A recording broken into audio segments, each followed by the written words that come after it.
I am taking a, what do they call it? Like a regular dose, whatever. They're trying to build up of ivermectin.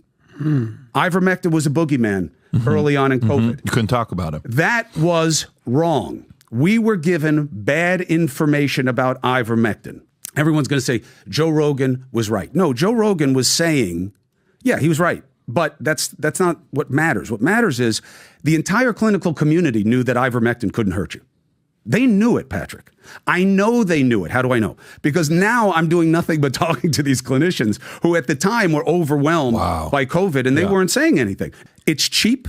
It's not owned by anybody. And it's used as an antimicrobial, antiviral in all of these different ways and has been for a long time. For malaria for over almost 20 years. Yeah. We don't have to sit around worrying about offending the unvaccinated.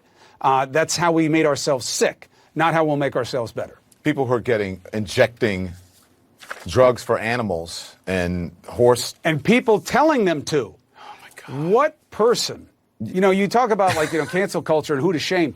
Ivermectin, a dewormer, really? They are shaming themselves. No one has to shame them. They're shaming themselves. No, they need to be shamed. Yeah. They need to be called out and shamed, brother. He gave birth to a new wave of demagogues who are misleading just like he did, making people so resistant to reason and reliant on lies that they would rather try poison than a real cure.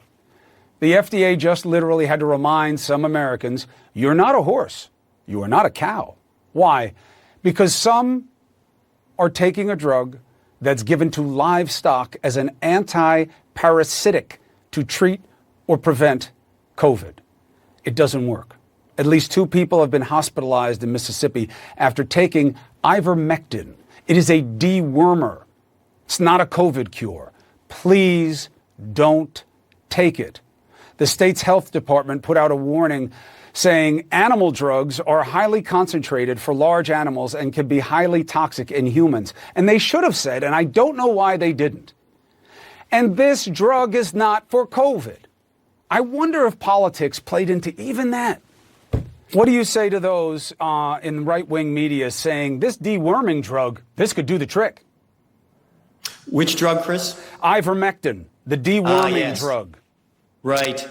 So we've seen this before, and it's ironic, Chris, a drug that indeed is approved by the FDA for certain infections, but for which there's pretty good data to suggest it does not work against COVID-19 and would not be recommended by any medical professional.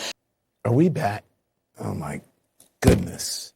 What is going to be, bleach again? Light outside the body? Come on. Ivermectin? Ivermectin? You mean the deworming drug that's often used in livestock? The one with absolutely no evidence that it is effective against COVID. Pure misinformation. Why would you prefer to take drugs that doctors say won't help you instead of getting a vaccine that is safe, effective, and free? Why would you do it? Because of misinformation, that's why.